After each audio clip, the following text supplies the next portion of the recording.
napakagandang Mount Fuji at habang tayo nagpapahinga, let's take the opportunity para sagutin itong kabalbalan na naman nitong Quadcom na ito, or kabalbalan nito ni Ace Barbers. At tila mo he's flexing his muscles sa mga influencers sa Pilipinas. So meron silang pinirmahan or request na mag-conduct ng investigation in aid of legislation, mga bossing, against sinasabi nila na mga makapanirang mga posts, mga content. At ang sinasabi nila ay nagkakaroon daw ng yung mga tao ay tila mo nawawalan ng tiwala, or sinisira ng mga influencers yung mga ahensya ng gobyerno. Well, alam naman natin, mga bossing, na hindi mo naman na pwedeng sirain yung alam mo nang sirana. Sirang-sira na eh. Sa totoo lang, sirang-sira na, mga bossing, itong ating Quadcom. Masakit man sa kalooban ninyo, pero yun talagang katotohanan, mga bossing. Kasi napanood din natin yung kanyang interview kay Ted Filon, at ating re-reactionan yun on a different video. Play natin yung video at tingnan natin kung gaano kayabang itong mamang ito, na matatapos na lang yung bagong taon, hindi pa magbagong buhay. Puros pa kayong mga kahayupan. Para sa amin talaga kahayupan tong ginagawa ninyo. Kasi unang-unan yung tinanggalan ng malayang pagpapahayag, mga bossing. Etong binigyan nyo ng prangkisa na SMNI. Unang yung tinanggalan ng prangkisa hanggang ngayon. It's been what? A year or two? Isang taon mahigit na wala silang free TV. Itong SMNI, alam din naman natin na napakarami mga empleyado ang umaasa rito, pero patuloy nyo pa rin nilalabag yung kanilang karapatan bilang iniisyohan nyo naman sila ng prangkisa, pero hindi pa rin ninyo pinapayagan na sila ay makapag-ere. At tinanggalan nyo pa, actually dyan sa Congress, tinanggalan nyo pa sila ng prangkisa. Tinanggalan nyo sila ng prangkisa. Tapos ito namang NTC kinancel din yung kanilang permit to operate. So talagang dito mo makikita na talaga itong yung inyong Congress. Dito ako talagang masasabi ko na abusado kayo. Sobrang umaabuso kayo sa kapangyarihan ninyo. Paano mo ngayon sasabihin na ang isang bagay ay fake news? Masasabi mo ba na ang isang bagay ay fake news kapag hindi pabor sa'yo? Lugi. Ang daming hindi pabor sa inyo eh. Ang daming galit sa mga pinagagagawa ninyo. Bakit ba kayo takot na takot sa mga vloggers? Dahil ba yung mga vloggers wala kayong pinangahawakan against them? Dahil yung mga media pwedeng nyong brasuhin, pwedeng nyong i-manipulate ang media, kasi nga hawak-hawak niyo yung franchise nila. Pwede nyong gamitin yung kanilang mga franchise, na tatanggalan nyo sila ng franchise kapag hindi sila sumunod sa inyo. Yun ba ang reason kaya ang mga vloggers ang pinupunterihan nyo ngayon? Pupunteriyahin nyo yung mga vloggers, ipapatawag nyo dyan for what? Dahil lang napagsabihan kayo ng hindi maganda? Dahil lang nagre-reklamo sa mga ginawa ninyo? Hindi ba pwede na kaya nagre-reklamo yung mga vloggers dahil sa ginawa ninyo? Kaya nagre-reklamo yung mga vloggers dahil palpak na talaga yung mga pinaggagawa ninyo. Kitang-kita naman natin eh. Ngayon, ayaw ninyo na napupulaan ng Congress. Ayaw ninyo na napupulaan yung Quadcom at yung iba pang mga committee hearings yan. O kung ayaw nyo napupulaan, wag ninyong gawing public yung hearing ninyo in aid of legislation. Gawin yung private, gawin yung executive session, para hindi namin napapanood. Kasi ganyan talaga mga politiko. Pag nagkakamali kayo, masisita kayo. Kapag feeling namin mali kayo, masisita kayo. Pwede rin namang mali kami. Pwede rin naman tama kami. Hindi naman namin sinasabi na mali kami. At di rin naman namin sinasabi na tama kami. Pero yun yung opinion namin, freedom of expression. Walang batas na mas mataas pa doon. Ang magsalita ka, lalong-lalo na kung ang amin namang kino-content yung mga hindi magagandang nakikita namin against you. Hinalal kayo ng taong bayan eh. Ibinoto kayo ng taong bayan. Ligaw kayo ng ligaw sa mga constituents ninyo. Tapos kapag magrereklamo yung constituents ninyo, tapos papatawag nyo sa Kongreso, mag-ano kayo, magagastos kayo ng pondo ng gobyerno, ng taxpayers money para gipitin itong mga influencers na hindi nyo kayang sakalin, hindi nyo kayang kontrolin. Mali po 'yun, mga bossing. Maling-mali po 'yun. Ace Barber, sayang, napakagaling pa naman ng iyong tatay. At saka dati nung panahon ni PRD, napaka supportive mo naman sa napaka-supportive mo naman sa gobyerno ni PRD. Pero nakakapagtaka kasi bakit biglang nagbago ka. Yun lang naman yung dapat mong sagutin bakit bigla kang nagbago? Samantalang noon naman, 'di ba? Samantalang noon naman, puring-puri ka sa mga Duterte. Yun lang naman ang ibinabato sa iyo ng mga Pilipino ngayon 'Di ba? Ang ibinabato lang naman nila sa iyo is bakit biglang nagbago ka from a supporter of war on drugs, bakit biglang naging staunch critic ka na ng war on drugs at may mga pronouncement pa kayo as if mga huwes kayo na sure kayo na nagkaroon ng paglabag sa karapatang pangtao nung panahon ni PRD at pinalalabas nyo pa na si PRRD pa yung pinuno ng may mga sinasabi pa kayong sindikato, the Duterte Syndicate, may mga ganun pa kayong pinalalabas. Kami bilang mga ordinaryong Pilipino at talaga naman nagmahal sa mga Duterte dahil sa magandang ginawa nila sa bayan, magtatanggol kami doon sa mga taong alam namin na may malasakit talaga sa bayan. Kaya sir, kung feeling mo natatakot kami sa iyo, natatakot kami diyan sa pahiring mo, ready na kami. Huwag kang mag-alala. Pagka pinapunta mo kami diyan, sir, i-expect na namin na gagamitin ninyo yung inyong contempt powers para maipakulong kami. According to Supreme Court, bilang halal ng bayan, dapat hindi daw po kayo balat sibuyas.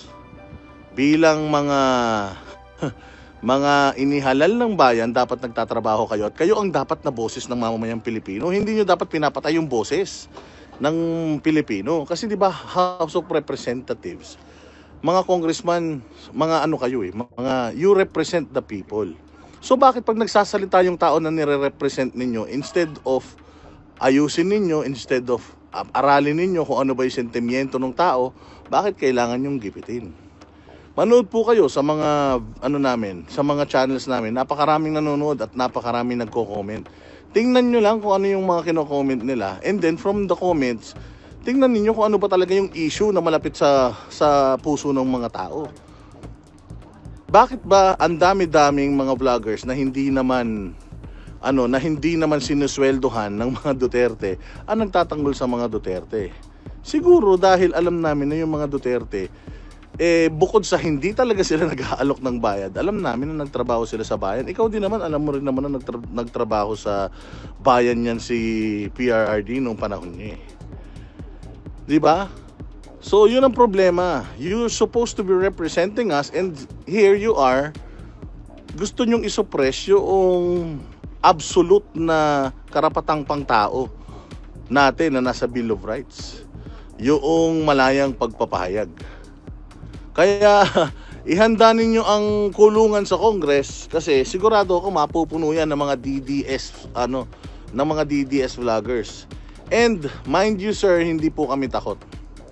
Noong merong KOJ siege, 16 days po kami na nandoon sa loob ng KOJC.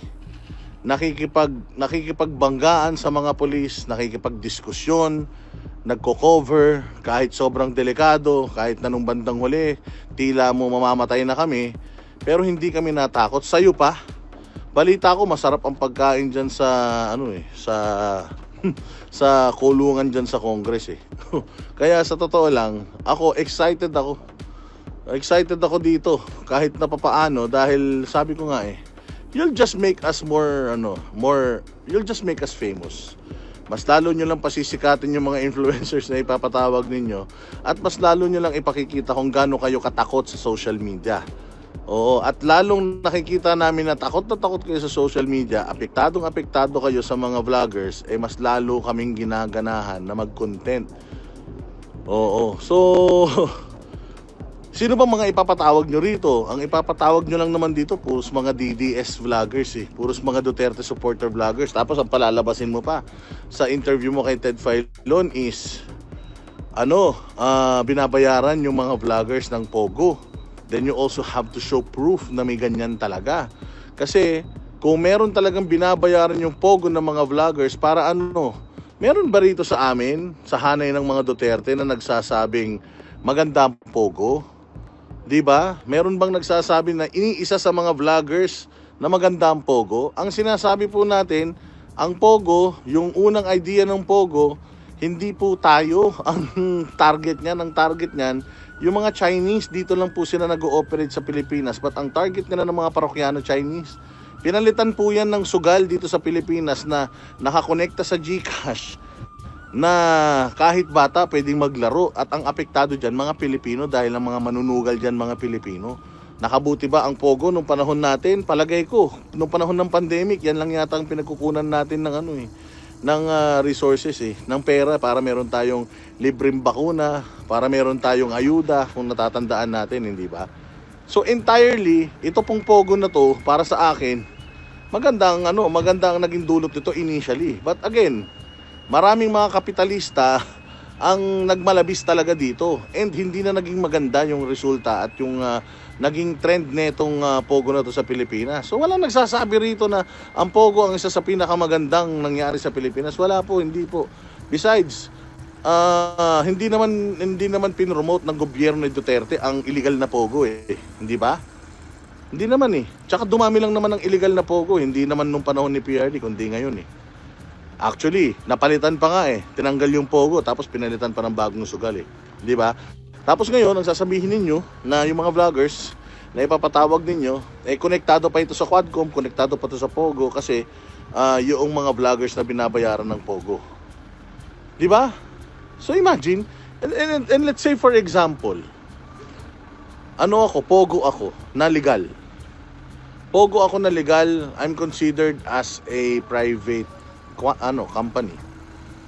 Kung magbayad ako ng vlogger, magbayad ako ng investigador, magbayad ako ng abogado, hindi ba okay lang yun? Tama lang. I mean, that's beyond that's within your rights, ika nga. Kung ano man yung gusto mong pagkagastosan, dahil isa kang pribadong nilalang. Tama ba? Hindi ko talaga maintindihan barbers, kung saan ka nang gagaling, at makikita mo sino ang nag-endorse na itong request na ito na mag-hearing sila. Si Paduano, si Barbers, si Suarez, si Don Gonzales. Tingnan mo, yung mga mahihinang mga kandidato ngayon na kahit na anong gawin nilang pabango, hindi sila lumalabas sa survey sa mga buwisit na mga distrito siguro nila, kaya ganyan. Oo, umaaray sila sa mga vlogger dahil sapul sila pag nag-iingay ang mga followers. Hindi lang vloggers, pati followers. Oo, sabi nga nila, you cannot kill the messenger. Mali. You cannot kill the message. O you can kill the messenger but not the message. Mga bossing, kayang-kaya nyo kaming patahimikin, pero yung mensahe naiiwan nung pagpapatahimik nyo sa amin, madiin at sigurado akong tatamaan kayo dito ng matindi. Matinding. Pinirmahan na nga yung tawag dyan, yung budget natin meron lang finito na 25 billion pero ganun pa rin, hindi pa rin naman nadagdagan yung budget ng DepEd. Hindi pa rin naman nabawasan yung AKAP. Actually, tinanggalan pa nga nila ng budget yung 4Ps na supposedly yun ang flagship or banner program ng DSWD para sa ayuda. Tinanggalan nila ng budget yung 4Ps, pero dinagdagan nila yung AKAP. Yung AKAP kasi pwede nilang pambili talaga ng boto yan. Pwede talagang pwede talagang yan para sa name recall. Pwede nilang gamitin yan para sa name recall dahil importante yan ngayon. Sisimulan nila yan as soon as possible, mga bossing. Ang hearing na yan sa Senado, sa Kongreso. And I just hope na yung mga galing ng mga abogado dyan na nakarinig ng interview ni Barbers kay Ted Filon ay sana kumilos na kayo. Siguro maganda as early as now mailapit na ito sa Supreme Court, kasi I'm sure the Supreme Court will not let this pass. Hindi talaga papayag kasi sobrang sobrang labo na magtatawag ka na fake news. Sino ba yung magdi-distinguish whether fake news to or not? Naiintindihan natin siguro sa mga social media platforms na ginagamit natin sa Facebook. Meron silang mga fact checkers. Wala kaming magagawa since nakikigamit lang kami ng Facebook kung i-take down nila yung mga pages namin for posting something na hindi pasok sa panlasa nila. Okay lang yun, ginagamit namin yung Facebook Pero yung entirely, yung content namin na against sa inyo, tapos dahil against sa inyo, ang gagawin ninyo, sasabihin nyo na fake news yun, hindi kami papayag. Hindi kami papayag, mga bossing. Sabi nga nito sabi nga ng mga tinan ninyo, yung mga comment ng mga tao dito, di ba? Yung mga comment ng mga tao dito, ito mga totoong tao to, hindi to troll farm. Takot na takot kasi talaga mga bossing etong mga swail na mga kongresista. Takot na takot kasi talaga sila dahil itong mga nagko-comment sa atin, lahat to may mga muka. Etong mga nagsasalita dyan sa comment section, hindi yan mga troll. At alam nila na yung mga troll hindi sila kayang ipanalo nun sa eleksyon dahil hindi naman bumoboto ang mga troll di ba? So yan si Barbers, nananakot lang yan. Nanakot na sila noon. Hindi nyo nga natakot ang SMNI. Kahit anong pananakot nyo sa SMNI, kahit anong panggigipit nyo sa KOJC, kahit anong panggigipit nyo sa mga Duterte, the more na ginikipit nyo kami, the more na lalo kaming tumatapang at lalaban. Hindi po kami natatakot makulong. Noong pinasok po namin itong mundo ng pagbo-vlog, alam namin na marami kaming masasagasaan. Noong panahon pa po ni PRRD 2016, nakikipagbardagulan na po kami ng walang bayad sa Facebook, sa Twitter, sa Instagram, sa YouTube. Nakikipagbakbakan na po kami noon pa. Hindi nga po kami natakot sa mga drug lords noon mahilig pa ang Banateros kumampi dun sa mga underdog. Wala kaming pakialam, wala kaming pake kahit malakas ang hatak ng views at ng kita bilang isang Marcos vlogger or pro-government vlogger. Wala kaming pake dun. Nandito kami ngayon sa side ng tama. Nandito kami sa side ng batas. Kami po ay nagpapahayag ng aming mga saloobin. Hindi po kami masaya sa ginagawa ninyo, hindi po kami masaya sa performance ninyo. Ayaw na po namin sa inyo na kung kami lang po ay nakarehistro sa mga probinsya kung saan kayo tumatakbong mga kandidato, hindi po namin kayo iboboto. Ayaw na po ng taong bayan sa inyo. Ayaw po namin yung ginawa ninyo sa Quadcom. Ayaw po namin yung ginawa ninyo sa good government. Ayaw po namin na ginagamit po ninyo yung pera ng taong bayan para ilang buwan na yung Quadcom na yan, 4 na buwan na naghihiring kayo ng walang katuturan. Nagsimula sa Pogo, nagsimula kay Alice Guo, hanggang sa napunta na kay Bato, napunta na kay Bongo, hanggang sa napunta na sa War on Drugs, napunta na kay Inday Sara, kung saan na napunta. Hindi naman po talaga ninyo trabaho ang mag-imbestiga. Ang trabaho po ninyo ay gumawa ng mga batas. Ilang batas po ba ang nagawa ninyo patungkol dito sa inyong in aid of legislation na Quadcom? Hindi po ba? Napakarami pong problema ng bayan, Barbers. Ang laki nung ninanakaw sa pera ng gobyerno. Araw-araw. Yun ang punahin mo. Napakalaking pera nawawala sa bayan natin. Walang infrastructure. Napakalaki ng pera ng DPWH. Ayon sa batas, dapat education sector ang pinakamataas ang budget, ang allocation. Pero DPWH ang pinakamataas, 2 diretsong taon na. Tapos ang pupuntiryahin ninyo yung mga vlogger. Bakit? Naghihirap ba kayo dahil sa mga vloggers? Di ba? Naghihirap ba ang bayang Pilipinas dahil sa mga vloggers? Ngayon, kung ang sinasabi ninyo na mapanirang or nakakasakit yung aming mga content patungkol sa mga ahensya ng gobyerno na nasisira dahil sa mga content namin, anong gagawin ng ahensya ng gobyerno? Di ba pag may reklamo, dapat pinakikinggan yung reklamo? Di ba? Ganun naman yun Kaya ka nga nagre-reklamo dahil hindi ka masaya Kaya nga may customer service para lahat ng may mga hindi magandang experience dapat pinakikinggan at tinatry i-correct eh. 'Di ba? Alam mo Barbers, gustong-gusto ka namin eh. Oo. Gustong-gusto ka namin nung ikaw ay ipinagtatanggol mo pa si Pangulong Duterte. Pero ngayon na tila mo isa ka na sa mga hudas na tumalikod sa kanila matapos mong kainin ang mga pinaghirapan nila noon, bilang ikaw ay nasa ka pa noon Committee on Dangerous Drugs kaya yata dati. Oo, so ang ganda ng ginawa ni PRD noon na sinuportahan mo, tapos ngayon galit na galit ka. Tapos ngayon kung ano-ano ang ipinalalabas ninyo. Kayo nga kaya ninyong magbitaw ng mga salita, kaya ninyong mag-judge sa mga Duterte kahit hindi naman kayo huwes. Kami pa kaya na bumoto sa inyo?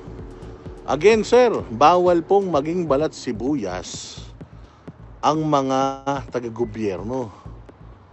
Kung ako murahin mo ko araw-araw, okay lang sa akin, hindi ako mapipikon. Pero wag ka rin mapikon pagka minura kita araw-araw, mga putangina ninyo.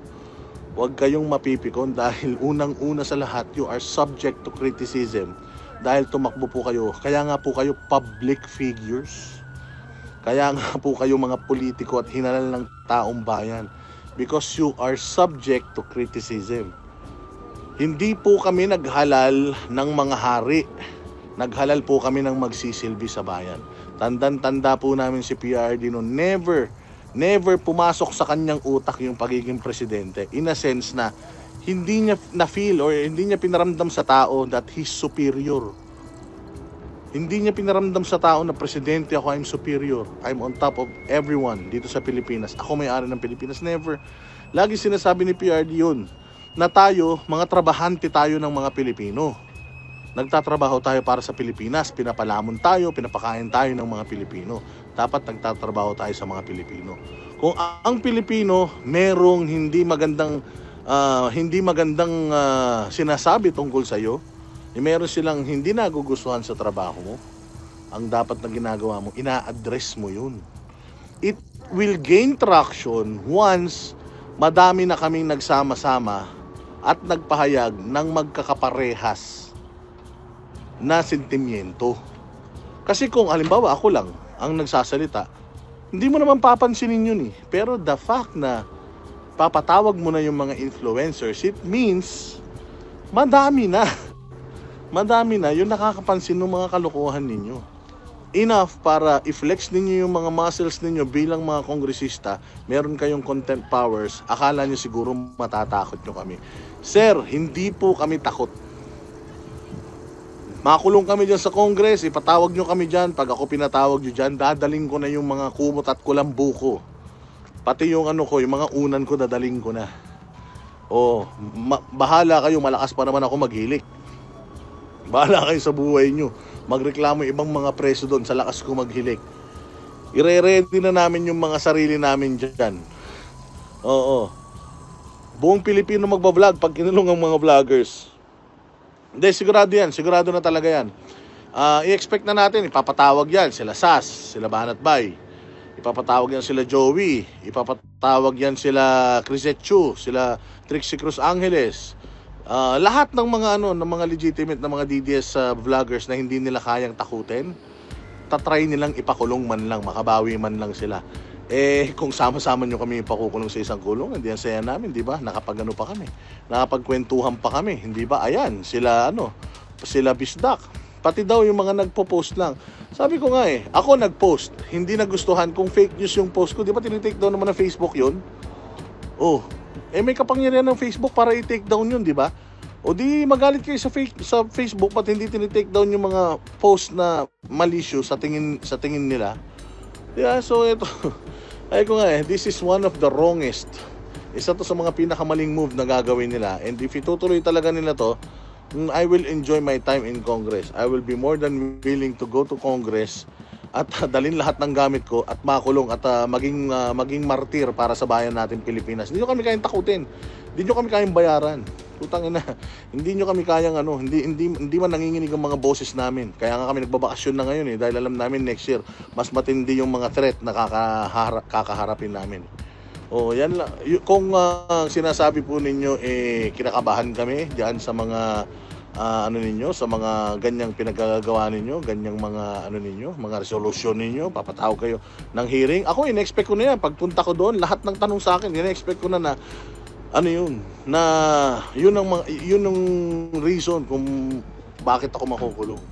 Sisikat lahat ng mga DDS vlogger. Baka nga dahil dyan, magkaroon talaga ng pricing eh. Di ba? Oh, kung ayaw ninyo na napupulaan kayo, since pinasasara nyo rin naman yung mga media outlet na bumabati ko sa inyo, katulad ng SMNI, o ipaban nyo ng Facebook dito sa Pilipinas. Ipaban nyo na din ang TikTok. Ipaban nyo na din ng YouTube. O iban nyo na lahat para talagang para talagang mainstream media na lang yun nandiyan dyan. Katulad noon na napakadali ninyong napakadali ninyong manipulahin. Di ba? Diyos ko, araw-araw na ginawa ng Diyos. Death threat ang kinakaharap natin. Oh. Ayun, ang ganda-ganda pa naman ng Mount Fuji, oh. Oh, di ba? Ang ganda-ganda ng Mount Fuji. Oh, sa araw-araw na ginawa ng Diyos, mga bossing. Death threat ang kinakaharap natin. Sa araw-araw na ginawa ng Diyos, napakadelikado ng buhay ng isang DDS supporter, ng isang DDS vlogger. Oh, hindi nga kami natakot noon eh. Ngayon pa. Ilang taon na namin itong ginagawa. We've been doing this since 2016 up to 2024. Imagine. 8 years na namin itong ginagawa. Ngayon pa ba naman kami matatakot? Oo, si PRRD nga nung panahon niya, ang dami-daming mga fake news na pinalalabas ng mga dilawan. Nagdemanda ba si PRD?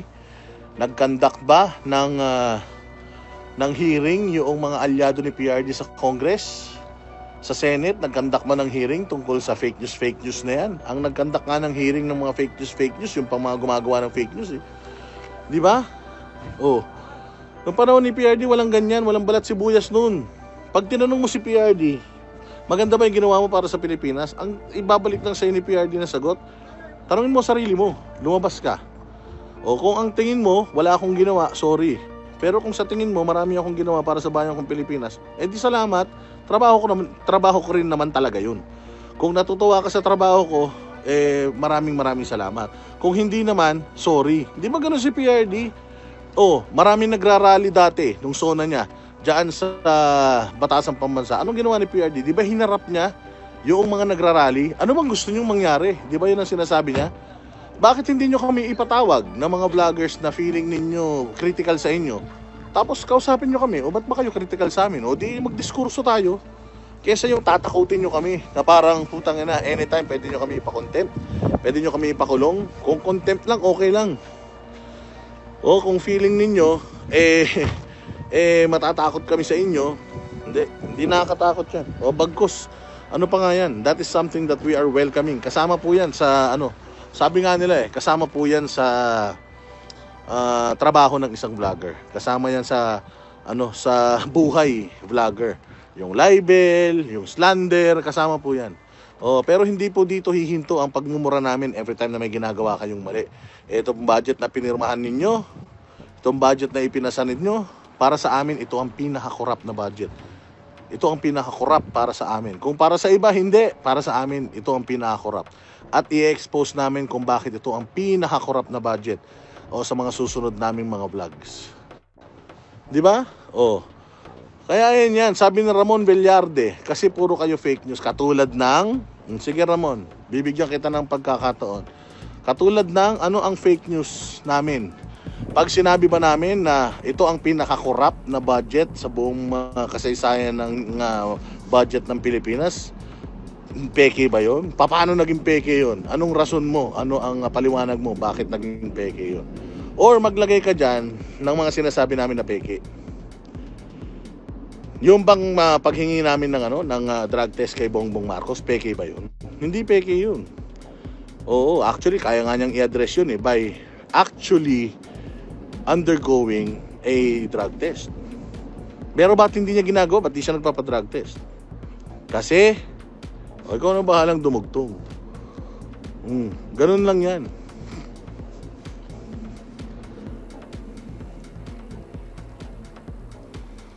Kaya yan ang ano, yan ang lagi yung sinasabi. Ako, sabi ko nga sa inyo, I know what I'm saying. Kaya kong panindigan lahat ng mga pinagsasabi ko. And if in the process, makulong ako because of this, I guess that's just be it. I mean, that's just how the way things are supposed to be. Ika nga. That's just the way it is, sabi nga nila. Sila ay nasa kapangyarihan, so pwede lang gamitin yung kapangyarihan. Part ng expose natin sa mga delinkwente sa gobyerno, part ng expose natin, yung pagsasakripisyo natin ng ating mga sarili. So, sana nakikinig ngayon si Congressman Barber. Sir, hindi po kami natatakot, promise. Hindi kami natatakot. Kung magkita-kita man tayo dyan sa Congress, sana respetuhan lang tayo. Sana magtanungan lang tayo ng maayos. Kasi kapag nagbaboyan tayo dyan, wala talaga mangyayari, wala tayong mariresolba. Pero ito lang po ang masasabi namin. Hindi po kami masaya sa pamumuno ninyo. Hindi kami masaya sa inyong Speaker of the House. Hindi kami masaya sa inyo bilang sayo bilang chairman ng Quad Committee. Hindi rin ako masaya sa good government. Hindi po ako masaya sa ginagawa nyo kay Inday Sara. Hindi po ako masaya sa budget na pinirmahan ninyo. Hindi po ako masaya sa AKAP. Hindi rin po ako masaya sa corruption ngayon, sa pagdami ng droga. Hindi po ako masaya sa takbo ng Pilipinas ngayon. Hindi ako masaya sa ginagawa nyo sa mga Duterte. Marami po akong mga bagay na hindi ako masaya. Now, kung gusto nyo sumaya ako, kung gusto nyo sumaya kami, mga Pilipino, gawin po ninyo ng tama yung trabaho nyo. Gumawa kayo ng mga batas na kapakipakinabang sa mga mamamayang Pilipino, kapakipakinabang sa bayan, kapakipakinabang sa ating lahat, pati sa inyo. Wag lang yung puro kabig ng kabig, wag lang yung puro kuha ng kuha, puro nakaw ng nakaw, sir.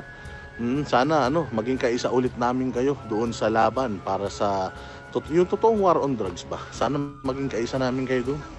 Sana talagang trabahuhin natin yung mga adik, yung mga kurakong, yung mga kriminal. Yun ang trabahuhin natin. Walang maitutulong kahit ipakulong nyo kami lahat ng mga vloggers. Hindi po kayo gugustuhin ng Pilipinas kahit ipakulong nyo lahat ng mga kritiko ninyo.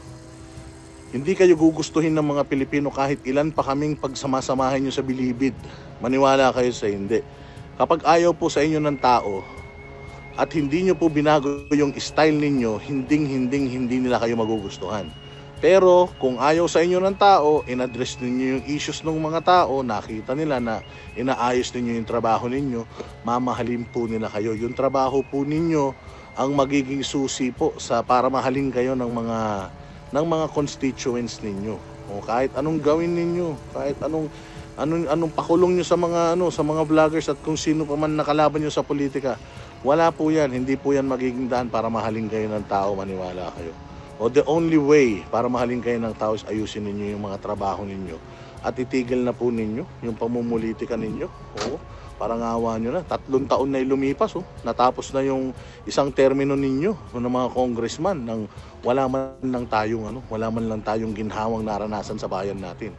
Bossing, tingnan ninyo yung mga kasamahan nyo sa Congress, ang gaganda ng relos, ang gaganda ng mga sasakyan, ang gaganda ng mga buhay. Baka naman sir, baka naman pwede yun yung una nating silipin, yung mga sarili natin, yung mga kasamahan natin, magkano nang ang sweldo ninyo. Tapos, ang yayaman ninyo, di ba kayo nahihiya? Di ba? Walang Diyo naman talaga. Yun lang po para sa akin mga bossing.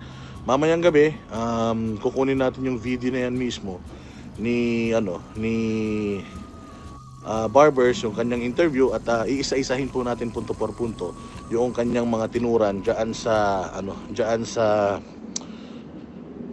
interview niya kay Ted Filon. Napakahirap lang talaga na i-distinguish whether fake news yung isang bagay or hindi. Kasi wala naman po tayong commission on fake news. Wala naman tayong departamento sa gobyerno na nagsasabi na ito yung tamang balita, ito yung maling balita. Wala pong ganun. Kaya sino ang magsasabi na yung statement ko is peke? Hindi ba? Hindi po kayo yun. Hindi po kayo yung fake news commission, sa totoo lang. Fake news ba yun? Magsabi ng nagsiyaman ang mga congressman. Oo nga, fake news ba yun? Nakikita naman namin na mamahal ng mga relos nyo eh. Di ba? Pasensya na kayo kung hindi tayo masyado nakapag-live kasi nga ano na, pauwi na rin kasi kami ng Pilipinas. So ano na rin kami, yung mga huling araw namin dito sa sa Japan ay aming kumbaga sinusulit lang. Pero huwag kayo mag-alala, New Year mamaya, pag nakauwi ako ng maaga, mag-live tayo at sabay-sabay natin salubungin ng bagong taon. Mas maganda na masalubong yung bagong taon na kasama ko kayo, para isang buong taon na magkakasama tayo at isang buong taon na babantayan natin ang lahat ng mga kababalagan nangyayari dito sa Pilipinas. Okay? So again, thank you very much mga bossing. Magkita-kita po tayong ulit sa ating susunod na live stream. Gusto ko lang po talagang reaksyonan mga bossing yung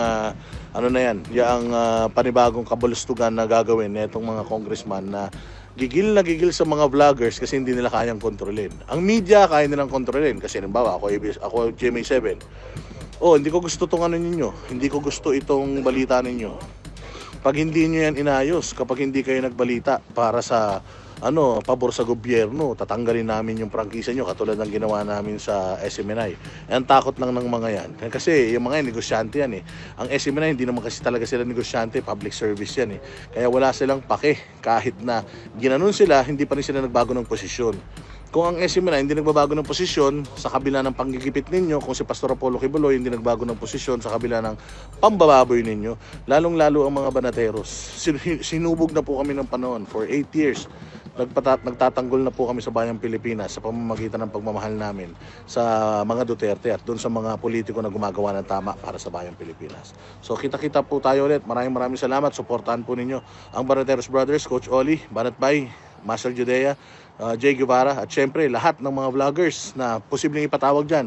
Yung mga bisdakeros, syempre yung mga vloggers na yung mga masisipag na vloggers sa ibang bansa, yung mga matatapang na nagbabalita sa ibang bansa, yung mga nagre-recontent ng ating mga content, at syempre yung mga talagang alam natin na legitimate na nagmamahal sa mga Pilipino, sa mga Duterte at sa bayang Pilipinas. Happy New Year everyone. God bless us all and God bless the Philippines. You are all amazing.